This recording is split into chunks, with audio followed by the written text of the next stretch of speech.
Hello,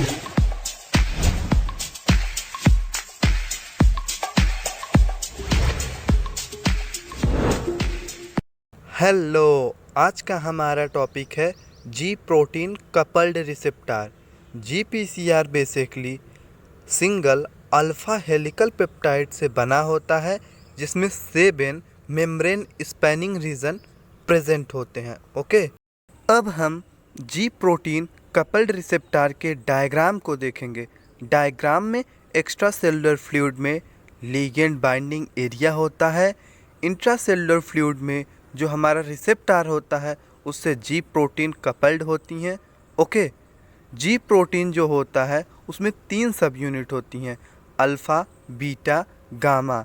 जो हमारा alpha सब यूनिट होता है उससे जीडीपी बाइंड होता है।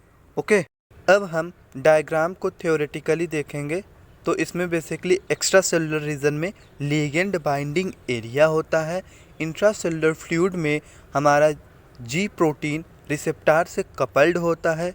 जी प्रोटीन में बेसिकली हमारा जी आई प्रोटीन या जी एस प्रोटीन होता है। ओके, जो हमारा जी प्रोटीन होते हैं उसके 3 सब यूनिट होते हैं, अल्फ़ा, बीटा, गामा। जो हमारा अल्फ़ा सब यूनिट होता है इसी से हमारा जी टी पी बाइंड होता है, जिसका फुल फॉर्म होता है गुआनोसिन ट्राइफॉस्फेट। ओके, अब हम बात करते हैं कि जब हमारा लिगेंड रिसेप्टर से बाइंड होता है तब क्या होता है।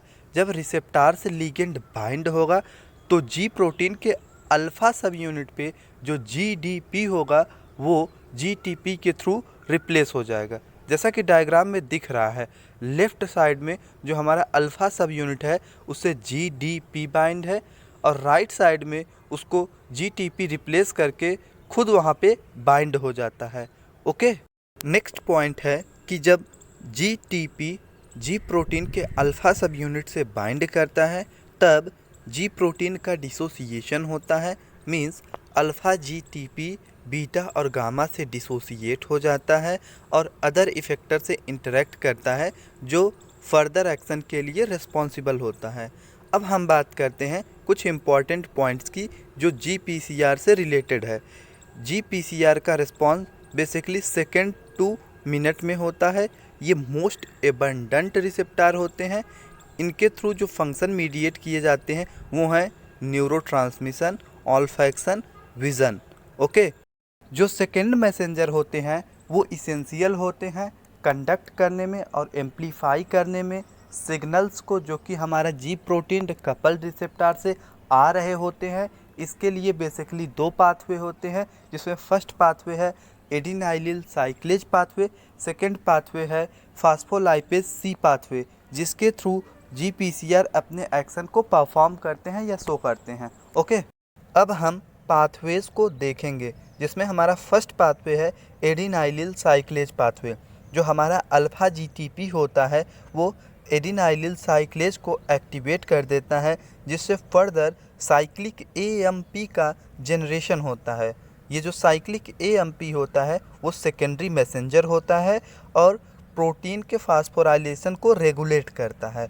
ओके, हमारा सेकेंड पाथवे है फास्फोलाइपेज सी पाथवे। इसमें क्या होता है, जो अल्फ़ा जीटीपी होता है वो फास्फोलाइपेज सी को एक्टिवेट कर देता है, जिससे 2 सेकेंडरी मैसेंजर जनरेट होते हैं, जिसमें फर्स्ट है इनोसिटॉल 1,4,5 ट्राइफॉस्फेट, जिसको हम IP3 बोलते हैं।